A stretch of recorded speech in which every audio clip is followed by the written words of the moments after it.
राष्ट्रपति का अध्ययन कर लिया था, यानी राष्ट्रपति के जो वीडियो है वो पूरे के पूरे डाल दिए मैंने, और जाके देख लेना, चैनल में देख लेना, ठीक है। अब हम पढ़ेंगे संघीय कार्यपालिका में मंत्री जो परिषद है वो पढ़ेंगे। देखो संघीय कार्यपालिका में मंत्री परिषद, देखो हमारे देश में कौन सी शासन व्यवस्था है? संसदात्मक। कौन सी? संसदात्मक। कौन सी शासन व्यवस्था है? संसदात्मक शासन व्यवस्था। और संसदात्मक शासन व्यवस्था का सबसे बड़ा गुण क्या होता है कि कार्यपालिका है वो दो प्रकार की होती है। कितनी प्रकार की? दो प्रकार की कार्यपालिका, ठीक है ना। कौन सी? एक तो संवैधानिक,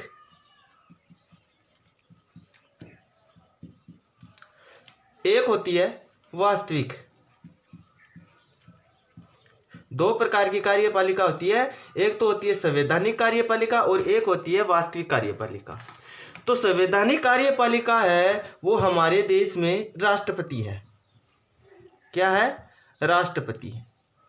और वास्तविक जो कार्यपालिका है वो मंत्री परिषद है। क्या है? मंत्री परिषद। यानी वास्तविक रूप से जो शासन की जो शक्तियां हैं वो किसके पास में है? मंत्री परिषद में है, ठीक है ना। तो अब देखो, अब इतनी बातें आपको समझ में आ गई। अब हम पढ़ेंगे मंत्री परिषद का जो निर्माण है वो किस प्रकार से होता है। देखो मंत्री परिषद का निर्माण,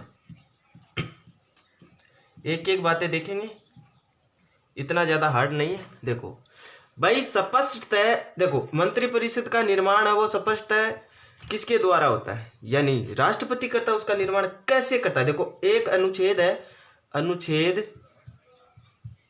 74। अनुच्छेद 74 कहता है कि राष्ट्रपति को अपने कार्य के लिए, अपने राष्ट्रपति को अपने कार्य के प्रयोग के लिए सलाह या सहायता देने के लिए एक मंत्री परिषद होगी। अनुच्छेद 74 कहता है कि राष्ट्रपति है, राष्ट्रपति को, राष्ट्रपति के जितने भी कार्य हैं उन राष्ट्रपति वो कार्य करता है तो वो उसके लिए एक सलाह के लिए यानी सहायता या सलाह देने के लिए एक मंत्री होगी, मंत्री परिषद होगी। और उस मंत्री परिषद का जो अध्यक्ष होगा वो प्रधानमंत्री होगा। कौन होगा? प्रधानमंत्री होगा। यानी जो प्रशासन के जो करते हैं वो केवल राष्ट्रपति, मंत्री परिषद और प्रधानमंत्री की सलाह पर ही कर सकता। तो अनुच्छेद 74 आपको स्पष्ट हो गया, क्लियर हो गया कि जो मंत्री परिषद है वो राष्ट्रपति को सलाह या सहायता देगी, उसके बाद ये अपने कार्यों को करेगा। कौन? राष्ट्रपति कार्य करेगा, ठीक है ना।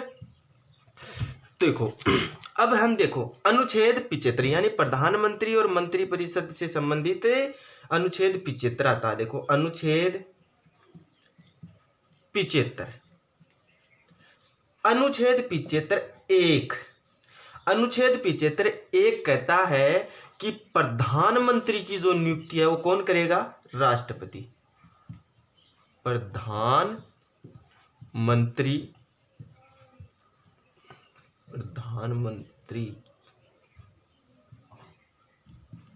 की नियुक्ति कौन करेगा? राष्ट्रपति। कौन करता है? राष्ट्रपति। अब पूछ ले भाई प्रधानमंत्री की नियुक्ति तो राष्ट्रपति करता, लेकिन जो बच गए उनकी नियुक्ति कौन करता है? जो बचे हुए मंत्री हैं उनकी भी नियुक्ति कौन करता है? राष्ट्रपति ही करता है, लेकिन प्रधानमंत्री की सलाह पर। प्रधानमंत्री की सलाह पर अन्य मंत्रियों की भी नियुक्ति कौन करता है? राष्ट्रपति ही करता है की नियुक्ति, ठीक है। अनुच्छेद 75 समझ में आ गया है। प्रधानमंत्री की नियुक्ति है वो राष्ट्रपति करता है और अन्य मंत्रियों की नियुक्ति राष्ट्रपति प्रधानमंत्री की सलाह पर करता है। अनुच्छेद 75 2, अनुच्छेद 75 2, ठीक है ना। यानी जो प्रधानमंत्री और जो मंत्री परिषद है वो सामूहिक रूप से किसके प्रति? राष्ट्रपति की उत्तरदायी होती है। किसके प्रति? यानी जो मंत्री परिषद है, जो जितनी भी मंत्री परिषद है वो राष्ट्रपति के प्रति उत्तरदायी होती है, यानी राष्ट्रपति के प्रसाद पर्यंत अपने पद पर रहती है।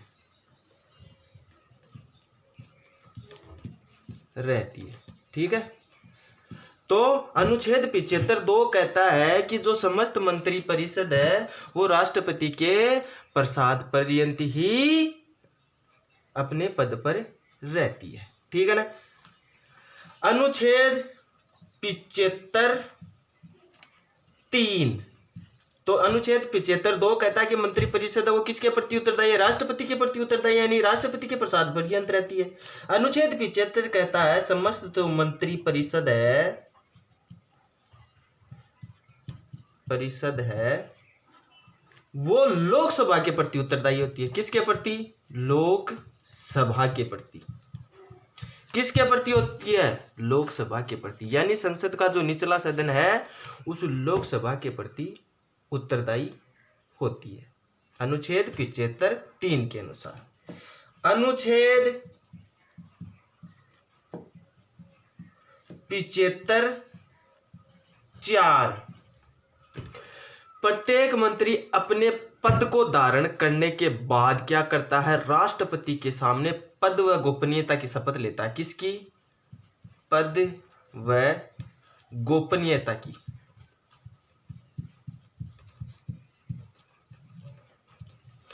और इनको शपथ दिलाता कौन है? राष्ट्रपति। शपथ कौन दिलाता है? राष्ट्रपति इनको शपथ दिलाता है। तो अनुच्छेद 75(4) में पद व गोपनीयता की समस्त जो मंत्री परिषद है वह अपने पद व गोपनीयता की शपथ लेता है। किसके सामने? राष्ट्रपति के सामने। अनुच्छेद 75(5) अनुच्छेद 75(5) यानी 5 में एक और जोड़ दो 6, यानी यदि कोई मंत्री संसद के किसी सदन का सदस्य ना हो तो 6 माह के अंदर 6 माह में संसद के किसी सदन की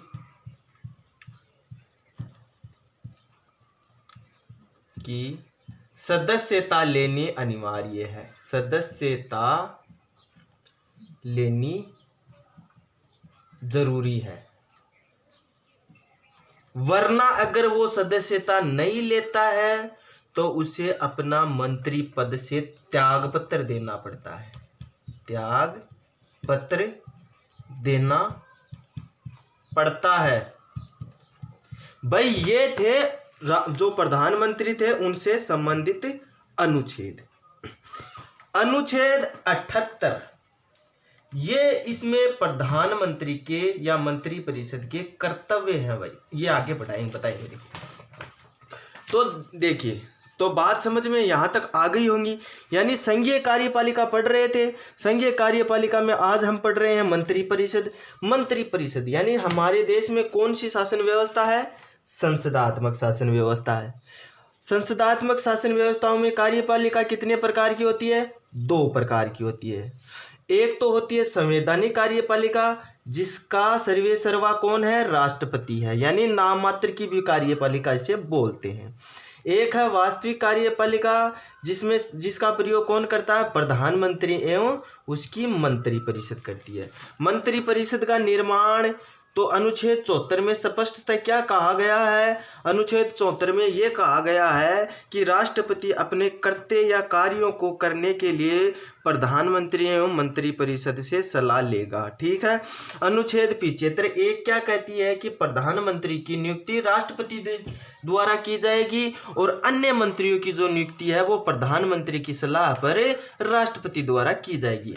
अनुच्छेद 75(2) कहता है कि मंत्री परिषद राष्ट्रपति के प्रसाद पर्यंत ही अपने पद पर धारण रहता है। अनुच्छेद 75(3) कहता है कि मंत्री परिषद को लोकसभा के प्रति उत्तरदायी होना पड़ेगा। किसके प्रति? लोकसभा के प्रति उत्तरदायी रहना पड़ेगा। यानी अपना बहुमत यदि मत स्पष्ट नहीं कर पाया यानी अविश्वास प्रस्ताव लोकसभा में आता है, अगर अपना विश्वास मत प्रस्ताव अगर स्पष्ट नहीं कर पाया तो अपने पद से त्यागपत्र देना पड़ता है। अनुच्छेद 75(4) कहती है पद व गोपनीयता की शपथ लेता है किसके समक्ष? राष्ट्रपति के समक्ष। किसके समक्ष लेता है? राष्ट्रपति के समक्ष। अनुच्छेद 75(5) कहता है, यानी 5 में 1 जोड़ दो 6, 75(5) में कहता है यदि कोई मंत्री किसी सदन का, संसद के किसी सदन का सदस्य नहीं है तो उसे 6 माह के अंदर अंदर संसद के किसी सदन की सदस्यता लेनी होगी। अगर वो संसद की किसी सदन की 6 माह के अंदर अंदर सदस्यता नहीं लेता है तो उसे अपने मंत्री परिषद के मंत्री के पद से त्यागपत्र देना होगा। तो मेरे हिसाब से यहाँ तक बातें आपको समझ में आ गई होंगी, ठीक है ना। आगे चलते हैं। तो देखो भाई, संविधान में क्या है कि सारी की सारी जो कार्यपालिका शक्ति है कौन प्रयोग में लेता है? राष्ट्रपति। कहने का मतलब है कि राष्ट्रपति ही प्रधानमंत्री की नियुक्ति करता है, लेकिन ऐसा व्यवहार में नहीं है, क्योंकि राष्ट्रपति की शक्ति है वो अत्यंत सीमित है। क्या है? अत्यंत सीमित है। किसकी शक्ति? राष्ट्रपति की। राष्ट्रपति अनिवार्यतः बहुमत दल के नेता को ही प्रधानमंत्री पद के लिए चुन सकता है। किसको? बहुमत दल के नेता को। बहुमत, यदि किसी को बहुमत प्राप्त है उसी को प्रधानमंत्री पद के लिए आमंत्रित करता है। लेकिन कुछ परिस्थितियां ऐसी हैं जिनमें राष्ट्रपति अपने विवेक का भी प्रयोग करता है। कैसे? जैसे मान लो लोकसभा में किसी दल को बहुमत ना मिला हो, किसी एक दल को बहुमत ना मिला हो, तब प्रयोग करता है अपने विवेक का। कौन? राष्ट्रपति। कहाँ पर? लोकसभा में। एक बात तो ये हो गई भाई, अपना विवेक का जो प्रयोग है राष्ट्रपति यहाँ पर करेगा। दूसरी बात है कि उस समय जबकि बहुमत वाले दल में कोई निश्चित नहीं हो या प्रधानमंत्री पद के लिए कोई 2 उम्मीदवार आ जाएं कि भाई 2 उम्मीदवार दावेदारी कर लें। जैसे मान लो वर्तमान में किसी दल को बहुमत ना मिला हो, जैसे मान लो कांग्रेस को भी नहीं मिला, ठीक है, और बीजेपी को भी नहीं मिला, तो ऐसी परिस्थिति में राष्ट्रपति अपने विवेक का प्रयोग करता है। तो अपने मन, इन दोनों में से अपने मन की मर्जी से वो प्रधानमंत्री बना सकता है, ठीक है। तीसरी बात यह है कि यदि आपातकाल लग गया हो, मान लीजिए देश में राष्ट्रीय संकट लग गया, क्या? राष्ट्रीय संकट उत्पन्न हो गया, तो ऐसी परिस्थिति में क्या करेगा राष्ट्रपति? लोकसभा को तो करेगा भंग। क्या करेगा? लोकसभा को तो करेगा भंग, और अपनी जो स्वेच्छा से यानी अपनी इच्छा से वहां पर काम चलाऊ सरकार का नेता मनोनीत कर देगा। क्या? काम चलाऊ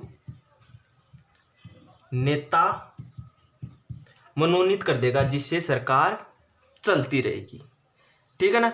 ये बातें हैं राष्ट्रपति, इन बातों में वो अपने विवेक का प्रयोग करता है, ठीक है ना। अब इस समय वो मेरे नाम तो इसका ध्यान में नहीं है, लेकिन एक किसी ने कहा था कि राष्ट्रपति की जो शक्तियां हैं वो आपातकालीन समय में तो बढ़ जाती है, और जैसे ही आपातकाल खत्म हो जाता है तो उनकी शक्तियां वापस उसी परिस्थिति में आ जाती हैं। तो व्यवहारतः देखो ये बातें आ गई, लेकिन व्यवहारतः होता क्या है कि अन्य मंत्रियों की जो नियुक्ति है वो प्रधानमंत्री की ही इच्छा पर होती है। जो कहने का मतलब अभी अभी बताया था कि प्रधानमंत्री की नियुक्ति कौन करता? राष्ट्रपति करता। लेकिन जो बाकी बचे हुए जो मंत्री हैं उनकी नियुक्ति भी राष्ट्रपति करता, लेकिन इसके पीछे इच्छा किसकी होती है? किसकी होती है? प्रधानमंत्री की होती है। राष्ट्रपति प्रधानमंत्री के परामर्श को मानने के लिए बाध्य है। क्या है? राष्ट्रपति है वो प्रधानमंत्री के जो परामर्श है उनको मानने के लिए बाध्य है। कौन? राष्ट्रपति। किसके? प्रधानमंत्री। लेकिन एक कंडीशन है भाई, यानी प्रधानमंत्री को भी मंत्रियों की नियुक्ति में कई बातें ध्यान में रखनी पड़ती है। कैसे? वह अपने दल के जो प्रमुख यानी जो प्रभावशाली सदस्यों को नहीं भूल सकता। पहली बात तो ये, क्योंकि जो काम के आदमी है उनको नहीं भूल सकता। पहली बात तो क्योंकि उनकी अप्रसन्नता में ही दल में असंतोष और फूट उत्पन्न हो जाती है, और फिर से इससे में डर हो जाता है भाई। दूसरी बात ये है कि भाई जब दल में ही फूट पैदा होगी तो वो पार्टी चलेगी क्या। व्यवहार में मंत्रियों की जो नियुक्ति है उस समय दल के सदस्यों की स्थिति, समुदाय व भौगोलिक क्षेत्रों यानी दोनों सदनों के उचित प्रतिनिधित्व के आधार पर ही किया जाता है। तो यहाँ तक बातें मैंने पूरी समझा दी आपको। अब हम देखेंगे एक छोटा यानी एक चीज है यानी एक टॉपिक यानी इसी में एक पॉइंट है, बहुत बार क्वेश्चन में पूछ लिया गया है, यानी नेट जेआरएफ बराबर पूछते आए हैं इस क्वेश्चन को कि भाई एक तो मंत्री परिषद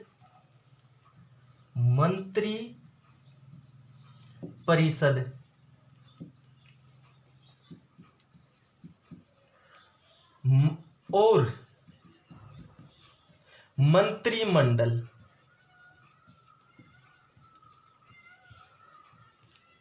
में अंतर क्या है।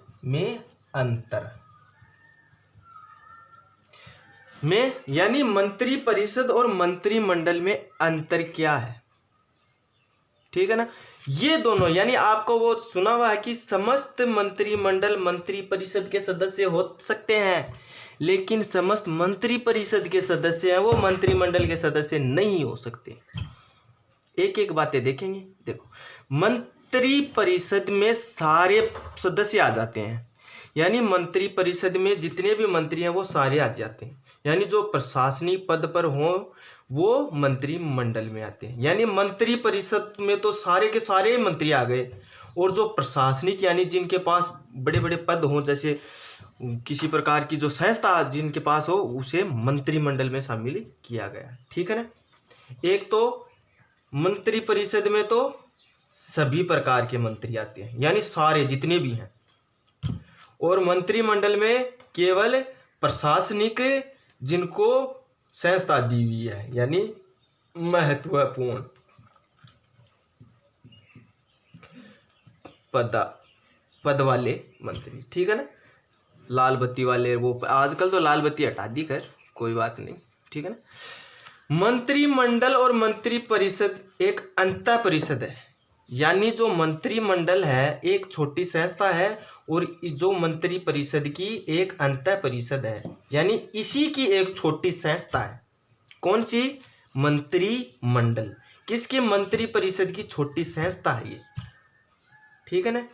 प्रधानमंत्री शासन का जो शासन, प्रधानमंत्री जो शासन चलाता है ना, ठीक है ना, के लिए केवल और केवल संसद के 50 और 60 लगभग 50 और 60 इनके प्रधानमंत्री लगभग मंत्रिमंडल के 50 से 60 मंत्री वो मंत्रिमंडल के ही रखता, न कि मंत्री परिषद का, है ना, ठीक है ना। संसद के प्रति जो उत्तरदायित्व है वो मंत्रिमंडल का होता है। किसका? मंत्रिमंडल का होता है उत्तरदायित्व। सामूहिक रूप से मंत्री परिषद कहा जाता है, ठीक है ना। यानी जो भाई संसद का जो सदन है निचला कौन सा? लोकसभा। और लोकसभा के प्रति सारी की सारी जो मंत्री परिषद है वो उत्तरदायी होती है। क्या होती है? तो संसद के जो प्रति है उस दोनों ही मंत्री परिषद और मंत्रिमंडल दोनों ही उत्तरदायी होती है। यानी मंत्री परिषद में तो आ ही गए कि यानी समस्त मंत्री परिषद है वो संसद के प्रति उत्तरदायी होती है। बात यहाँ खत्म, ठीक है ना। मंत्री परिषद में राजनीतिक कार्यपालिका के सभी सदस्य होते हैं, ठीक है ना। और इसी कारण ये एक बड़ी संस्था है। बड़ी तो अपने आप ही हो गई भी, सारी मंत्री इसी मंत्री परिषद में आ गए तो ये बड़ी संस्था हुई कि नहीं। इसमें तो 50 से 60 मंत्री होते हैं, मंत्रिमंडल में तो होते हैं कि नहीं होते, ठीक है ना। इसके अलावा मंत्रिमंडल केवल महत्वपूर्ण विभाग के मंत्री होते हैं। जो मंत्रिमंडल है इसमें केवल और केवल महत्वपूर्ण जो विभाग हैं उन्हीं के मंत्री मंत्रिमंडल में होते हैं, जबकि मंत्री परिषद में तो सारी के सारी मंत्री आ जाते हैं। तो सबसे मुख्य जो है वो मंत्रिमंडल ही है, हमेशा याद रखना, ठीक है ना। मंत्रिमंडल में जो प्रत्येक सदस्य हैं वो मंत्री परिषद के सदस्य रहते हैं, लेकिन मंत्री जो परिषद के जो सदस्य है वो मंत्रिमंडल के नहीं होते, यानी कार्यकारिणी समिति के रूप में कार्य करते हैं। ये जो मंत्रिमंडल है वो मंत्री परिषद की कार्यकारिणी समिति के रूप में कार्य करती है। कार्यकारिणी समिति के रूप में कार्य करती है, ठीक है ना। हमारे देश में 5 प्रकार के मंत्री हैं। कौन कौन से हैं? देखो, ये बातें तो आपको समझ में आ गई होंगी। हमारे देश में 5 प्रकार की मंत्री, देखो कौन कौन से। नंबर 1, मंत्रिमंडल के सदस्य। मंत्रिमंडल के सदस्य 1। नंबर 2, मंत्रिमंडल स्तर, यानी मंत्रिमंडल स्तर के मंत्री। मंत्रिमंडल स्तर के मंत्री, यानी ये मंत्रिमंडल के सदस्य नहीं होते हैं। क्या नहीं हो? ये मंत्रिमंडल स्तर के मंत्री होते हैं, लेकिन ये मंत्रिमंडल के सदस्य नहीं है। ध्यान रखना, ये जो मंत्रिमंडल स्तर के मंत्री होते हैं ये मंत्रिमंडल के सदस्य नहीं होते हैं, याद रखना इस बात को। फिर 3 नंबर पर आता है हमारा राज्य मंत्री। राज्य मंत्री कौन से मंत्री? राज्य मंत्री। 4 उपमंत्री और 5वां है संसदीय सचिव।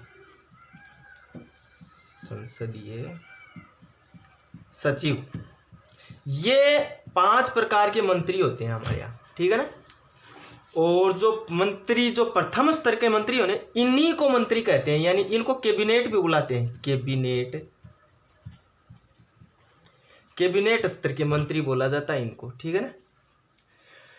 तो कहने का मतलब है जो कैबिनेट स्तर के मंत्री हैं उनकी संख्या ज़्यादा नहीं होती, ये कोई 15 से 20 के बीच में होती है इनकी संख्या, ठीक है ना। यानी किसी न किसी विभाग के अध्यक्ष होते हैं, इनके जो मंत्री होते हैं वो किसी न किसी विभाग के अध्यक्ष पाए जाते हैं। संक्षेप में कहें, यानी जो शॉर्ट में कहें, तो मंत्रिपरिषद एक विशाल संस्था है। क्या है? मंत्रिपरिषद है वो एक विशाल संस्था है। मंत्रिपरिषद भाई बड़ी संस्था है और मंत्रिमंडल छोटी संस्था है। बात समझ में आ गई होगी आपको, ठीक है ना। यानी सारे के सारे जो विभाग के अध्यक्ष है वो मंत्रिमंडल में ही होते हैं। सारे के सारे कार्य, यानी देश की जो शासन व्यवस्था पूरी की पूरी मंत्रिमंडल के ऊपर आधारित है। ध्यान रहे, अनुच्छेद 356 के तहत 44वां संविधान संशोधन 1978 के तहत इसका मंत्रिमंडल पहली बार प्रयोग किया था 1918 में।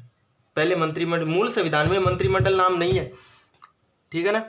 तो 44वें संविधान संशोधन 1978 के तहत 352 अनुच्छेद 352 में मंत्रिमंडल शब्द का प्रयोग किया गया। 1978 44वां संविधान संशोधन अनुच्छेद 352(3) इसमें मंत्रिमंडल शब्द का प्रयोग किया गया, ठीक है ना। अब हम देखो, एक भाई मंत्रिमंडल वैसे कोई छोटी चीज नहीं होती है। देश की जो शासन व्यवस्था है, यानी रीढ़ की हड्डी बोल सकते हैं मंत्रिमंडल को। जबकि मंत्री परिषद के तो सारे ही सदस्य आ जाते हैं। मंत्री परिषद और मंत्रिमंडल में बहुत ज्यादा अंतर होता है, ठीक है ना। एक व्यक्ति था, इंग्लैंड का था, उसका नाम था रैमजे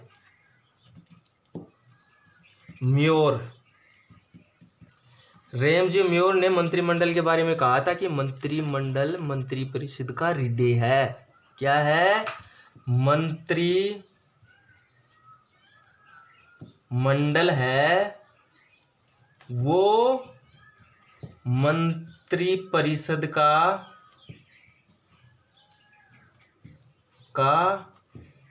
हृदय है। ये किसने कहा था? रैमजे म्योर ने। ये इंग्लैंड के थे। इन्होंने कहा था कि जो मंत्रिमंडल है वो मंत्री परिषद का हृदय है। क्या है? हृदय है, यानी हृदय है, कालजो। मंत्रिमंडल ना हो तो देश चल को नहीं। अब हम पढ़ेंगे मंत्रिमंडल की जो शक्तियां हैं उनके बारे में अध्ययन कर देंगे। क्या करें? मंत्रिमंडल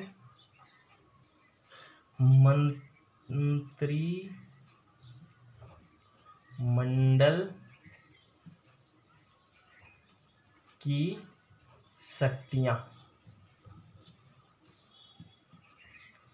मंत्रिमंडल की शक्तियां क्या है? यानी देश पूरा का पूरा मंत्रिमंडल पर ही चलाया जाता है, तो इसकी क्या क्या शक्तियां देखो भाई, ध्यान से सुनना। मैं हर चीज है वो एकदम डीपली बताता हूं। देखो, मंत्रिमंडल को ब्रिटिश शासन पद्धति की भांति भारतीय शासन प्रणाली की है हृदय का, यानी हृदय का, यानी ब्रिटेन में भी मंत्रिमंडल है, वो वहाँ की जो हृदय है यानी कालजो है, और अपने देश में भी कालजो है। यानी ब्रिटिश मंत्रिमंडल के संबंध में कहना कि भाई ये है कि अलग अलग विचारकों ने अलग अलग मत दिए। देखो, एक मंत्री आता है, एक जो लेखक है वहाँ ही का, उसका नाम था लावेल। लावेल ने एक शब्द कहा था कि जो मंत्रिमंडल है उसको वर्तखंड के बीच मेहराब का पत्थर बता दिया। किसका? मेहराब का पत्थर, मेहराब। लावेल ने कहा मंत्रिमंडल वर्तखंड के बीच मेहराब का पत्थर है। क्या है? मेहराब का पत्थर है।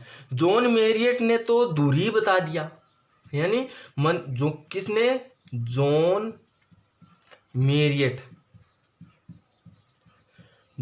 मेरियट ने कहा था मंत्रिमंडल के बारे में कि भाई मंत्रिमंडल वह दूरी है जिस पर शासन चक्र घूमता है। मेरियट ने क्या कहा कि मंत्रिमंडल वह दूरी है जिस पर शासन चक्र घूमता है। शासन चक्र घूमता है। मेरियट ने कहा था ये बातें। भाई रैमजे ने कहा जहाज का परिचालक यंत्र बता दिया। किसको? मंत्रिमंडल को। किसने? रैमजे मयोर ने जहाज का, किसका? ध्यान से सुना, रैमजे मयोर ने कहा था कि मंत्रिमंडल राज्य जहाज का परिचालक यंत्र है। ये बात मेरियम ने कही थी कि मंत्रिमंडल राज्य रूपी जहाज का परिचालक यंत्र है। किसने कहा था? रैमजे मयोर ने कहा था। तो ये बातें हैं, इसके अलावा और भी बहुत हैं। जैसे ग्लेस्टन, एक नाम आता है ग्लेस्टन, उन्होंने कहा था कि मंत्रिपरिषद वह सूर्य पिंड है जिसके चारों ओर अन्य पिंड घूमते रहते हैं। किसने कहा था? ग्लेस्टन ने कहा था कि मंत्रिमंडल जो है वह सूर्य है, या वह सूर्य पिंड है जिसके चारों ओर अन्य पिंड चक्कर काटते हैं या घूमते हैं। तो ये तो थे इनके बारे में जो कथन थे, यानी मंत्रिपरिषद के बारे में कथन थे। अब हम पढ़ लेते हैं मंत्रिमंडल की जो शक्तियां उनके बारे में देखूंगे। एक एक बातें देखेंगे, ध्यान से देखेंगे। हो सकता है लंबा बन जाए वीडियो, और इस वीडियो के बाद में हम प्रधानमंत्री के बारे में देखेंगे। देखिए, नंबर 1, राष्ट्रीय नीति का निर्धारण कौन करता है? मंत्रिमंडल ही करता है। राष्ट्रीय नीति का निर्धारण कैसे किया करे गुरुजी? राष्ट्रीय नीति का निर्धारण गुरुजी किया करे मंत्रिमंडल? भाई અહીંયા करे कि मंत्रिमंडल है वो सबसे ज़्यादा मजबूत होती है और महत्वपूर्ण है, और इसका काम ही क्या है? राष्ट्र की जो नीतियां हैं, नई नई नीतियां, उनका निर्माण करना। मंत्रिमंडल ये निश्चित करता है कि आंतरिक क्षेत्र में प्रशासन के जो विभिन्न विभाग होते हैं ना, उनमें शासन कैसे किया जाए, और विदेशी क्षेत्र में दूसरों देशों के साथ में संबंध कैसे बनाया जाए। ये कौन तय करता है? जो मंत्रिमंडल है वही तय करते हैं। ठीक, मंत्रिमंडल के द्वारा ही नीति निर्धारक के रूप में यानी विभागों द्वारा नीति के आधार पर विधेयक संसद में प्रस्तुत किए जाते हैं। विधेयक किसके द्वारा प्रस्तुत किए जाते हैं? मंत्रिमंडल के द्वारा। किसके द्वारा? मंत्रिमंडल के द्वारा संसद में विधेयक पारित या प्रस्तुत किए जाते हैं। कानून निर्माण का जो कार्य है बहुत कुछ सीमा में मंत्रिमंडल पर ही आधारित है। यानी जो कानून बनाने का कार्य है, कानून बनाने का जो कार्य है वो बहुत कुछ सीमा में हमारे देश की मंत्रिमंडल ही करती है। ठीक है ना। उसके बाद में है राष्ट्रीय कार्यपालिका पर सर्वोच्च नियंत्रण करता है। राष्ट्रीय कार्यपालिका पर सर्वोच्च नियंत्रण करता है। कौन करता है? मंत्रिमंडल करता है। किया करा गुरु जी? भाई सैद्धांतिक दृष्टि से संघ सरकार की जो समझ शक्तियां किसके पास है? राष्ट्रपति के पास। किसके पास? राष्ट्रपति के पास। यानी जो औपचारिक रूप से, संवैधानिक रूप से, सैद्धांतिक रूप से जो समस्त जो कार्यपालिका शक्ति है वो राष्ट्रपति के हाथ, लेकिन व्यवहार में इन शक्तियों का प्रयोग है वो मंत्रिमंडल के द्वारा ही किया जाता है। किसके द्वारा? मंत्रिमंडल के। इसकी जो जितनी भी शक्तियां हैं ये इनकी न होकर के वास्तव में किसकी है? वो मंत्रिमंडल की ही है। ठीक है ना। मंत्रिमंडल है वो विभिन्न प्रकार के जो विभाग होते हैं उनके अध्यक्ष होते हैं। कई विभाग नहीं होते हैं क्या? जैसे दूरसंचार विभाग, इनके जो सदस्य और अध्यक्ष होते हैं वो मंत्रिमंडल के सदस्य ही होते हैं। किसके? मंत्रिमंडल के सदस्य ही होते हैं। तो वास्तविक रूप में शक्तियों का जो प्रयोग है वो कौन करता है? मंत्रिमंडल करता। मंत्रिमंडल ही सरकार की नीति का जो कार्य है वो चलाता है। और जो विभिन्न प्रकार के विभाग होते हैं उनको एकता सूत्र में बांधने का कार्य भी कौन करता है? हमारी मंत्रिमंडल ही करती है। ठीक है। इसके अलावा जैसे मान लीजिए युद्ध, शांति, वैदेशिक नीति से संबंधित जो भी प्रश्न है उनका निर्णय लेना वो सारा का सारा मंत्रिमंडल के ऊपर ही है। यानी सर्वोच्च कार्यपालिका है तथा राष्ट्रीय नीति का निर्देशन भी कौन करता है? मंत्रिमंडल ही करता है। यानी युद्ध है, विदेशी संबंध है, इनका जो निर्धारण है कौन करता है? वो सारा का सारा मंत्रिमंडल ही करता है। बाकी राष्ट्रपति तो केवल और केवल अपने नाम मात्र का यानी एक प्रतीक के रूप में उसके नाम से शासन किया जाता है। इसीलिए तो कहते हैं कि राष्ट्रपति है वो राज करता है। क्या करता है? राज करता है, शासन नहीं। शासन तो मंत्रिपरिषद या मंत्रिमंडल या प्रधानमंत्री द्वारा किया जाता है। इसके अलावा मंत्रिमंडल का कार्य समन्वयकारी कार्य भी होते हैं। जैसे यानी समन्वय करना। कैसे किया करोगे गुरु जी? समन्वय करोगे जो कि प्रशासनिक सुविधाओं के लिए सरकार विभिन्न विभागों को विभाजित कर दिया जाता है। नहीं होता है कि दूरसंचार विभाग है, बेटी बचाओ विभाग है, सॉरी बेटी तार विभाग, बैंक विभाग यानी वित्त विभाग, इस प्रकार से विभाग बांटे होते हैं ना।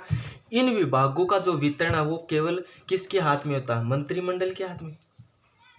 विभाग हैं इनके जो होते हैं इनका जो कार्यभार है वो मंत्रिमंडल के ही हाथ में होता है। इन विभागों का विभाजन भी कौन करता है? यानी जो सरकार है करता है, मंत्रिमंडल ही करता है। यानी कहने का मतलब है इनमें एक प्रकार की आंगिक एकता। आंगिक एकता का मतलब है अंगीय एकता, यानी शरीर के जो अंग होते हैं। जैसे मान लीजिए हमारे शरीर से अगर किसी हिस्से को काट दिया जाए तो वो शरीर का हिस्सा वो कोई काम का नहीं रहता। उसी प्रकार यानी जो सही रूप से शासन या प्रशासन के जो विभाग हैं उनमें समन्वय नितांत आवश्यक है। और वो समन्वय कौन स्थापित करता है? वो मंत्रिमंडल स्थापित करता है। आपसी जो संबंध है वो कौन करता है? मंत्रिमंडल करता है। यानी कहने का मतलब है कि समन्वय स्थापित करने का कार्य किसका है? वो मंत्रिमंडल का। इसके अलावा नंबर 4 आते हैं सबसे इम्पोर्टेंट, यानी जिसके बिना देश ही नहीं चलता, वित्तीय कार्य।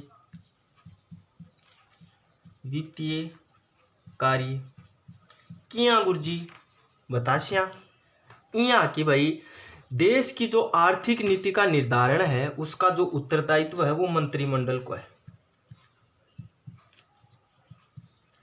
आर्थिक नीति का निर्धारण कौन करता है? मंत्रिमंडल करता है। आर्थिक नीति का निर्धारण कौन करता है? मंत्रिमंडल करता है। क्या करे गुरुजी? भाभी बताशा।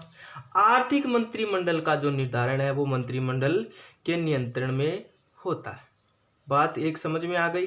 क्योंकि इसके द्वारा प्रत्येक वर्ष संसद के सामने बजट पेश किया जाता है। क्या किया जाता है?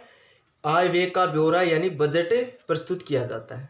बजट मंत्रिमंडल के द्वारा निर्धारित नीति के आधार पर ही एक इनका मंत्री होता है, वित्त मंत्री।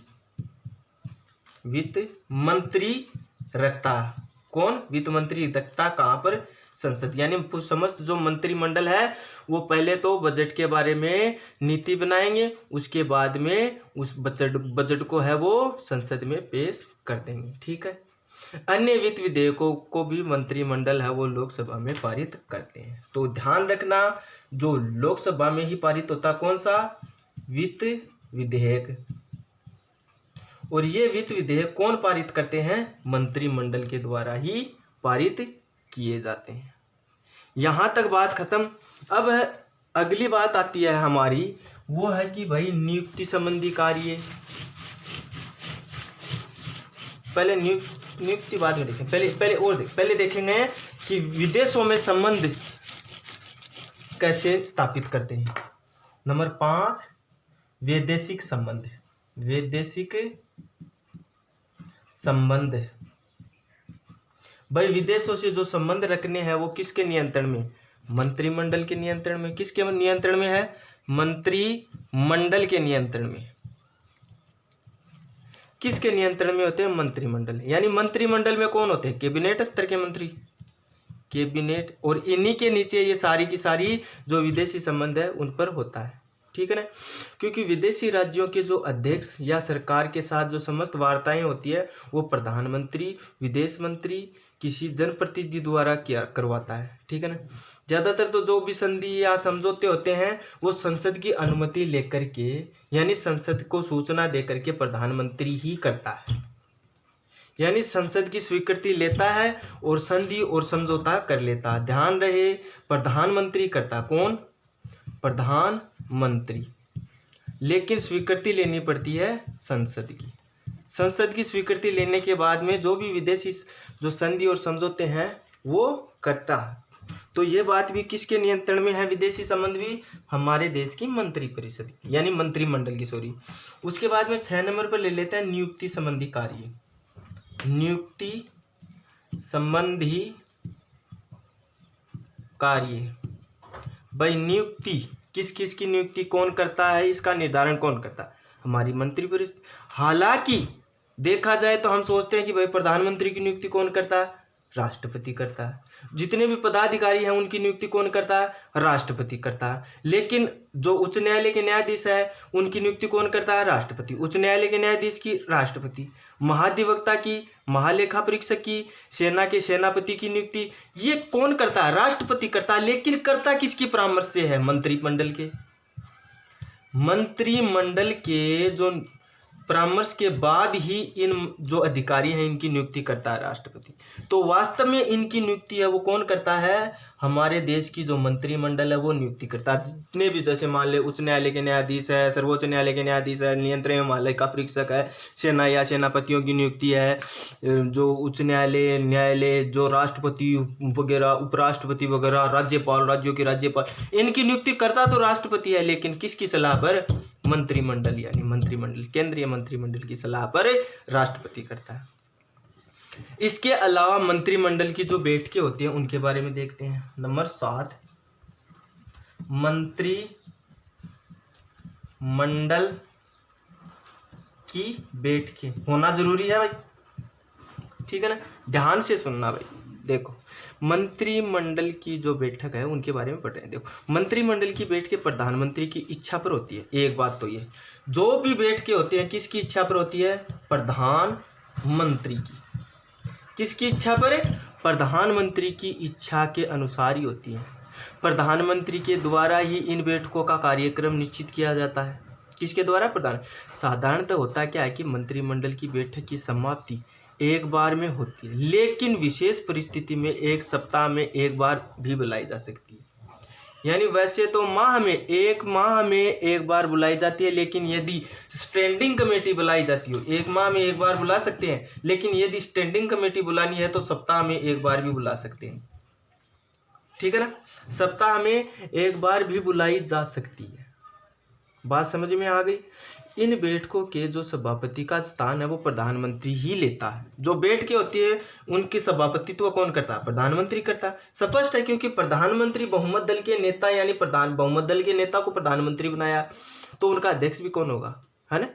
और उनकी कार्यवाही में जो गुप्त रखनी होती है वो सारा का सारा काम कौन करता है? यानी बैठकें होती है तो इसमें देश की नीति बनाई जाती है, और देश की नीतियां हमेशा गुप्त रखी जाती है, लोगों के सामने प्रस्तुत नहीं कर सकती। मंत्रिमंडल के सभी सदस्यों के लिए अनिवार्य रूप से मान्य भी होती हैं ये बातें। मंत्रिमंडल के कोई भी सदस्य त्यागपत्र दे या विरोध कर सकता। भाई मंत्रिमंडल है, पूरा का पूरा देश है वो मंत्रिमंडल पर ही आधारित है। ठीक है, अब अगली बात हम देखते हैं वो है कि विश्वास प्रस्ताव। ये बात इंपॉर्टेंट है भाई, किसके लिए? समस्त मंत्री के लिए विश्वास प्रस्ताव अनिवार्य है। किया गुरुजी, अगर ओ खो दियो तो पूरी की पूरी मंत्रिमंडल ही पूरी की पूरी ध्वस्त हो जाएगी।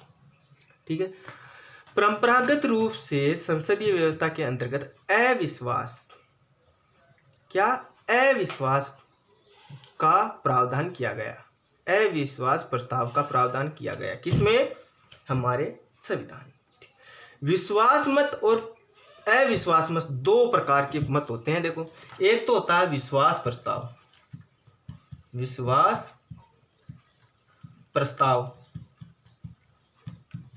एक होता है अविश्वास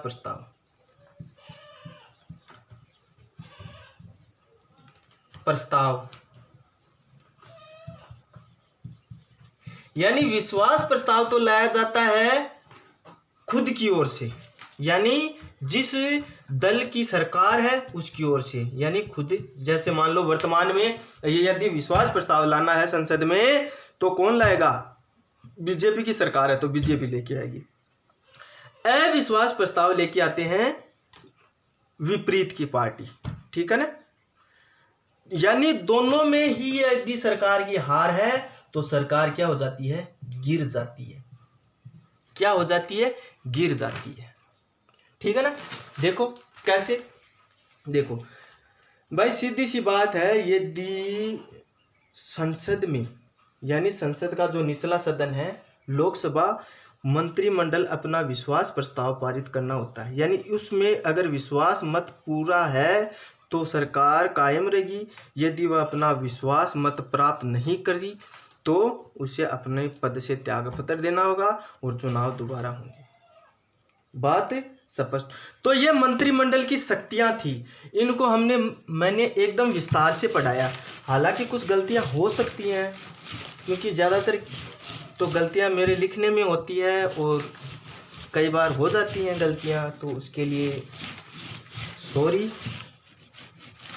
अब हमने देखा मंत्रिमंडल की जो शक्तियां वो पढ़ ली। अब आगे देखते हैं, अगले टॉपिक में हम पढ़ेंगे प्रधानमंत्री और उसके बारे में क्या है। तो वीडियो अगर अच्छा लगा हो तो मित्रों लाइक कर देना। जय हिंद, जय भारत, भारत माता की जय।